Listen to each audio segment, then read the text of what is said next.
무늬 오징어 해주세요. 무늬 오징어 언제 해요? 무늬 오징어요.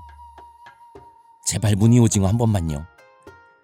스시 한입 구독자 한 분께서 무늬 오징어를 다뤄달라는 내용으로 한 달 동안 DM을 보내오셨습니다. 그 주문이 통한 건지 꿈에서 나뭇잎 배우가 나타나더니 거침없는 하이킥 그 톤으로 무늬는 무늬 오징어가 먹고 싶어요 를 외치더군요. 그래서 이건 꼭 해야겠구나 하고 도매시장으로 무늬 오징어를 사러 갔습니다. 헉! 그런데 오징어 한 마리가 1kg에 65,000원입니다. 지금 이 녀석이 1.1kg짜리로 가격만 71,500원이에요. 아니 요즘 아무리 오징어 가격이 올랐다지만 오징어 한 마리에 7만원이면 잠깐 눈 마주치고 다시 내려놓게 되는 가격입니다. 하지만 저는 스시 한입 구독자분들을 위해 과감히 주머니를 털겠습니다. 도대체 이 녀석이 얼마나 맛있어서 몸값이 오타니급이 된 건지 오늘 이 무늬 오징어를 탈탈탈 털어볼까요?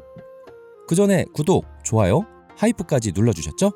자, 그럼 본격적으로 들어가기 전에 이 녀석이 오징어의 왕이라고 불린다고 하니 간단하게 오징어 서열 정리부터 해보려고 합니다.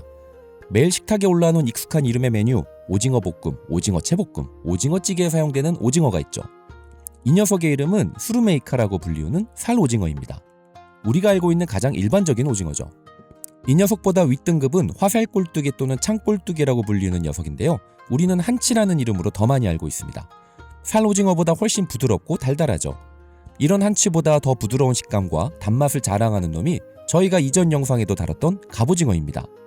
그리고 바로 오징어의 끝판왕, 오징어계의 에르메스인 오늘의 주인공 무늬 오징어가 제일 끝에 자리 잡고 있죠. 이름도 뭔가 고급스럽지 않나요? 아오리 이카, 무늬 오징어. 그런데 실제 이 녀석의 한국 명칭은 흰꼴뚜기입니다.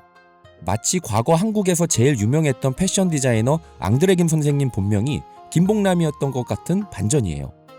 이렇게 무늬 오징어라는 별명이 붙은 이유는 살아있을 때는 정말 예쁜 무늬가 선명하게 있어요. 그런데 죽거나 신경이 차단되면 그냥 흰색으로 변합니다. 그래서 무늬 오징어라는 이름은 낚시꾼과 어부들이 살아있을 때 화려한 무늬를 보고 이름을 붙인 거예요.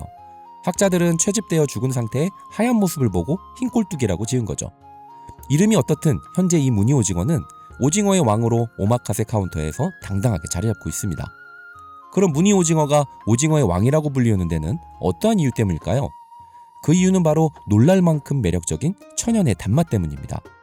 일부의 사람들은 설탕을 바른 거냐고 할 정도로 단맛이 나죠. 그럼 왜 이렇게 단맛이 나는 걸까요? 오징어살 안에는 유리아미노산이라는 게 있어요. 혀가 단맛으로 인식하는 성분인데요. 무늬 오징어에는 이 성분이 살 오징어보다 2배 가까이 높습니다. 그 중에서도 글리신이라는 아미노산이 특히 많이 들어있습니다. 입에서 설탕이 녹는 것처럼 느껴지는 이유가 바로 여기에 있는 거죠. 그리고 오징어살도 두꺼워 단맛 성분이 응축되어 있다 보니 더욱더 맛있게 느껴지게 되는 겁니다. 살오징어가 반찬이고 갑오징어는 별미라면 무늬 오징어는 작품이라고 불리는 이유인 거죠. 그럼 일본에서는 이 녀석을 왜 아오리이카라고 부르게 됐을까요?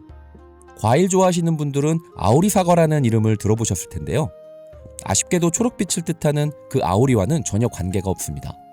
여기서 아오리는 에도시대 무사들이 말을 탈 때 진흙이 튀는 걸 막기 위해 안장 양옆으로 늘어뜨리던 가죽덮개의 이름이에요. 무늬 오징어 몸 양옆으로 넓게 펼쳐진 지느러미가 그 가죽덮개와 꼭 닮았다고 해서 아오리라는 말에 오징어라는 뜻의 이카라는 이름이 붙여진 겁니다. 그럼 이제 새벽부터 저를 헉 하고 놀래킨 몸값 높은 이 녀석을 손질해볼까요? 먼저 몸통이랑 머리를 분리해줄 거예요. 그 전에 투명한 갑이 하나 있는데 이걸 먼저 꺼내주겠습니다. 갑오징어는 딱딱한 방패 같은 뼈가 있었는데 얘는 이렇게 얇고 투명하네요. 마치 길쭉한 나룻배나 조각배를 닮은 것 같기도 하죠. 그래서 일본에서 현장에서는 이 연갑을 제거할 때 후네를 제거한다고 표현하기도 합니다. 후네가 배라는 뜻이거든요. 이제 내장을 꺼낼 차례입니다. 먹물주머니가 터지지 않게 조심히 그리고 잽싸게 제거해줍니다. 이 녀석은 암컷인 것 같네요. 이 알주머니처럼 보이는 것은 알을 감싸는 막이나 점액질을 만들어주는 기관입니다. 무늬 오징어는 알을 그냥 흩뿌리지 않고 이런 막으로 알을 감싸 바다의 해조류에 붙여요. 이 흰색 기관이 그 알을 감싸기 위한 것과 관련된 부분입니다. 그리고 노란색의 내장, 간이 있는데요. 실제 일본의 식당에서는 신선한 오징어의 경우 이 간을 오징어의 살과 버무려 안주처럼 먹는 이카와타에라는 요리를 내어주는 곳도 있습니다. 머리 부분도 잘라서 정리를 해줄게요. 이 부분도 눈알 빼서 잘 정리를 해줄게요. 집안 물건 하나도 안 버리고 모아놓는 우리 이모 할머니처럼 무조건 모아둘 거예요. 1kg에 65,000원. 아무것도 버릴 수 없습니다. 다리를 정리해 줄 건데요. 이 긴 다리로 보이는 것은 촉수입니다. 오징어 다리를 10개로 모두들 알고 계시지만 실제로 다리는 8개고 이 2개는 촉수입니다. 이것도 먹을 거예요. 길이가 좀 기니까 3등분 해줍니다. 촉수에 붙어있는 빨판은 씹힐 때 식감이 좀 거슬리니 잘라내겠습니다. 이제 불순물을 제거해주기 위해서 소금물로 세척을 해줄게요. 씻은 오징어는 해동지로 수분을 잡아주고요. 몸통을 정리해볼까요? 흐르는 물의 안쪽까지 깨끗하게 씻어줍니다. 그리고 이제 몸통을 갈라줄 건데요. 아까 전에 연갑을 뺀 곳이 있잖아요. 그 부분이 살짝 이렇게 접히게 됩니다. 여기가 중앙이니까 그 부분에 칼을 넣어서 반으로 갈라줍니다. 그리고 지느러미 부분을 끊어주고 뒤집어서 끝을 잡고 뜯으면 껍질이 쉽게 제거됩니다. 모든 오징어 손질을 이렇게 하는 것이 기본이라고 생각하시면 돼요. 자, 다 벗긴 것 같죠? 하지만 끝이 아닙니다. 속껍질이 하나 더 있습니다. 제 생각에는 갑오징어보다 더 부드럽고 찰기가 져서 그런지 이 녀석 속껍질 벗기는 난이도가 갑오징어보다 좀 더 높은 것 같습니다. 그래도 벗겨주셔야 해요. 이게 남아있으면 나중에 씹을 때 걸리적거립니다.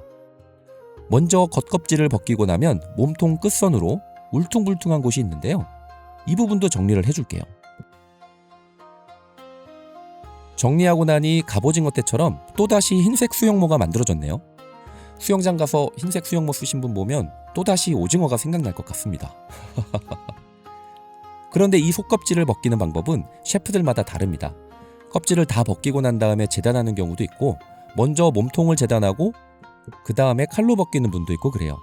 오늘은 2가지 방법 다 보여드릴게요. 먼저 재단하지 않고 손으로 벗기는 방법입니다. 끝에 살짝 칼집을 내주고 껍질을 벗겨주는데요. 이거 한 번에 완벽하게 된 적이 한 번도 없습니다. 그러니 실패하셔도 슬퍼하지 마시고 인내심을 갖고 계속 벗겨주세요. 리드페이퍼 같은 행주로 결 따라 천천히 밀면서 벗겨주세요. 벗기다 보면 이렇게 튀어나온 부분이 있는데 이 부분은 칼로 잘라줍니다. 자칫하면 벗기다가 살이 뜯겨져 나갈 수 있기 때문이죠. 잘 벗겨진 것 같죠? 아닙니다. 자세히 보시면 이렇게 또 있어요. 이럴 때는 송곳 같은 것을 넣어서 또 제거해 주셔야 합니다. 무슨 진품명품 유물 발굴하듯이 빛이 있는 곳에 비춰보면 반짝반짝하는 곳이 있습니다. 그곳이 안 벗겨진 곳입니다. 반대편은 칼로 껍질을 제거해 볼게요. 몸통을 재단합니다. 3등분을 하시던 4등분을 하시던 원하시는 대로 재단해 주세요. 저는 4등분을 하겠습니다. 생선 껍질 벗기듯이 하는데 조심조심 해주세요.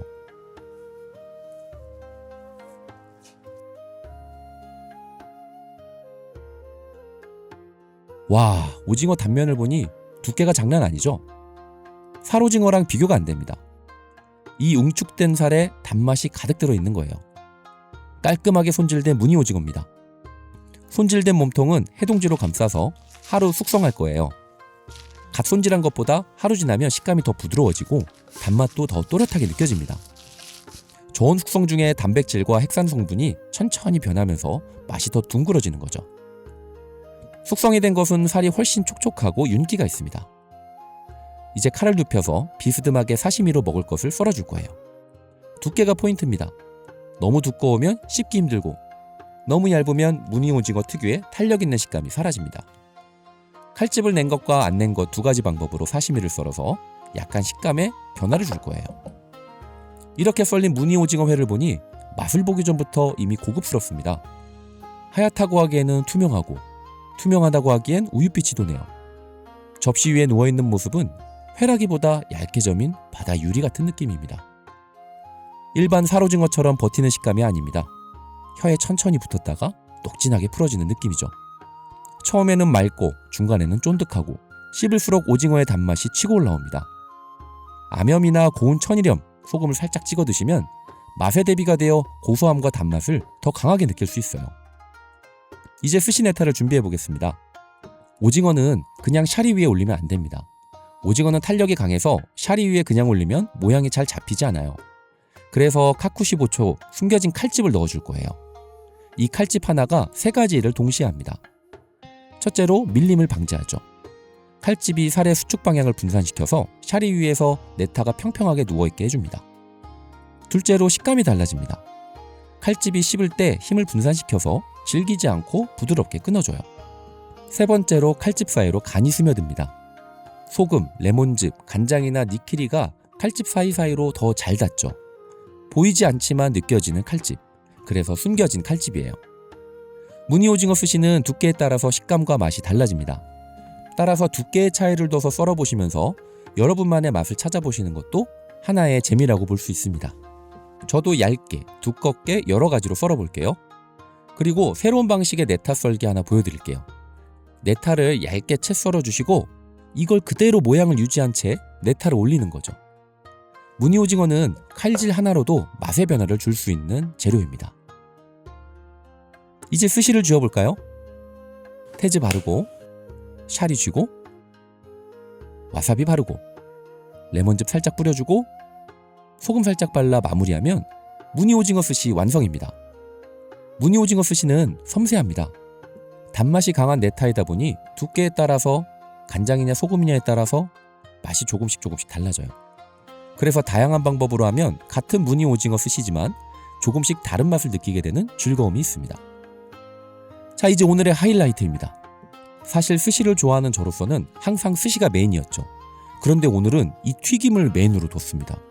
왜냐하면 무늬오징어 튀김은 진짜 지금까지 먹어본 어떠한 튀김과도 비교도 할 수 없을 정도로 정말 최강의 맛입니다. 제목처럼 10만원짜리 오징어 튀김을 먹었더니 사시미와 스시가 서비스로 나온 거라고 할 정도로 지금도 그 맛이 생각나서 미치겠네요.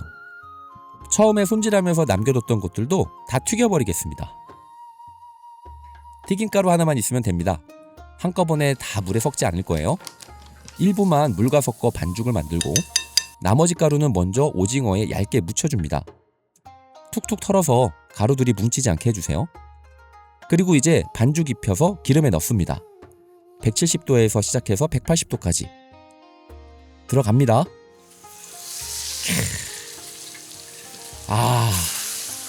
이 소리 어쩌죠? 더 바삭하게 하려면 반죽물을 조금씩 위에 뿌려주시면 돼요. 하지만 오래 튀기지는 마세요. 색이 살짝만 변하면 꺼냅니다. 이 튀김은 그냥 먹어도 그냥 입에서 사라집니다. 튀김을 소금에 찍어 먹는 경우도 있지만 무늬오징어 튀김의 정답은 덴다시 소스입니다. 이 소스는 따뜻하게 찍어 먹는 소스입니다. 재료는 다음과 같아요. 가쓰오부시와 다시마로 우려낸 이찌방 다시 5, 호이구찌 간장과 미림 1의 비율을 준비합니다. 냄비에 넣고 끓여서 알코올 맛과 날카로운 간장 맛 날려줄게요. 그동안 무는 강판에 곱게 갈아주겠습니다. 물에 살짝 헹궈서 쓴맛을 제거해주고 꼭 짜줄게요. 수분이 많으면 소스 농도가 옅어지거든요. 자, 이제 담는 방법이 중요합니다. 이건 제가 먹는 방법인데요. 보통은 덴다시는 종지나 그릇에 나오죠. 그런데 저는 이렇게 컵에 물을 듬뿍 담고 따뜻한 덴다시 소스를 부어줍니다. 이제 잘 튀겨진 무늬오징어 튀김을 이 컵에 깊숙이 담가서 적셔준 뒤 먹습니다. 진짜 환상의 맛입니다. 오징어 튀김은 원래 맛있다 수준을 넘어서는 최강의 맛입니다. 무늬오징어는 원래 씹을수록 단맛이 올라오는 오징어인데 튀기면 수분이 빠르게 날아가면서 단맛이 한 번 더 부풀어 오릅니다. 겉에서는 튀김옷의 고소한 향이 올라오고 안에서는 오징어의 살에 수분과 단맛이 갇혀있죠.